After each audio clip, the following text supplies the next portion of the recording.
அண்டம் முழுதும் ஒன்றினுள் அடக்கம். அதுவே ஆனைமுகமெனும் ஓங்கார விளக்கம்.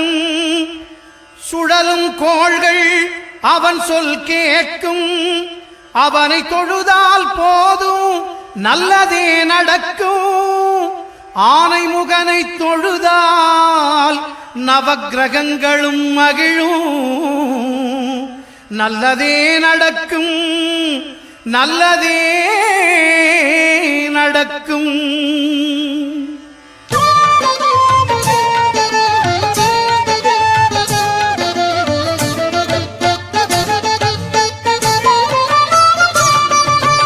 ஒன்பது கோளும் ஒன்றாய் காண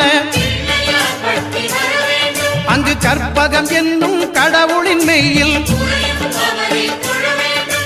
ஒன்பது கோளும் ஒன்றாய் காண அங்கு கற்பகம் என்னும் கடவுளின் மெய்யில். சூரியன் முதலாய் 9 கிரகமும் பலவித குணங்களை கொண்டிருக்கும். எங்கள் கற்பக தருவில் அவை வரும்போது ஒன்றாய் சேர்ந்து பலனளிக்கும்.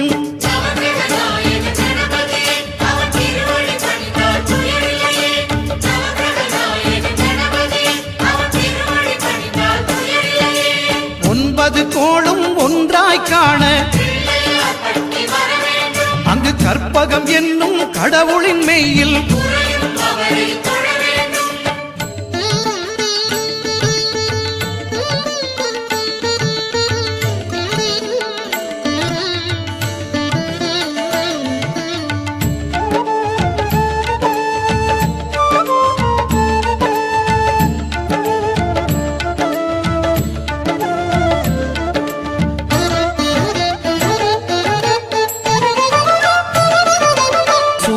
பகவான் ஒளிமுகம் காண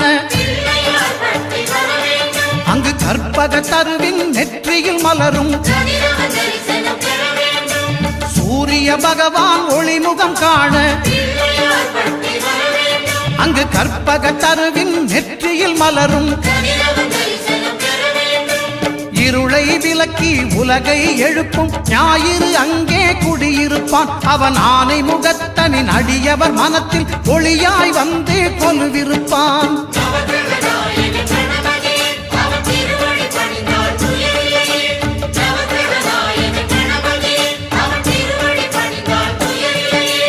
ஒன்பது கோளும் ஒன்றாய் காண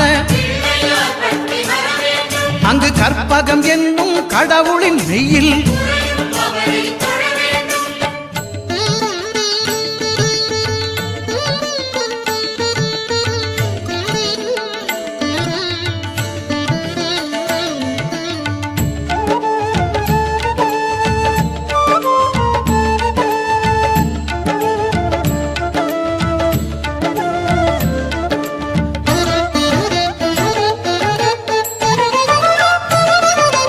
திங்கள் பகவான் திருமுகம் காண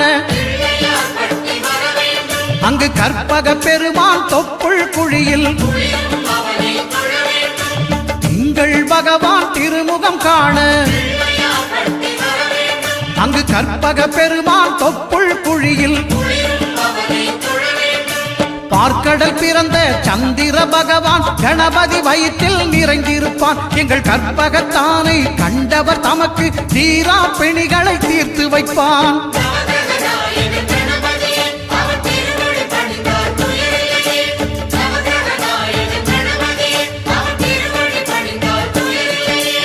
ஒன்பது கோளும் ஒன்றாய் காண அங்கு கற்பகம் என்னும் கடவுளின் மெய்யில்.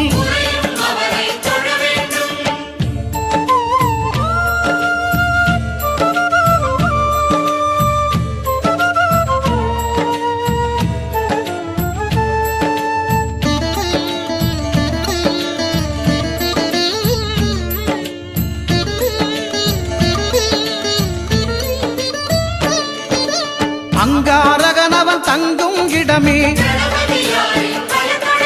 அவன் பொங்கும் முகத்தை காண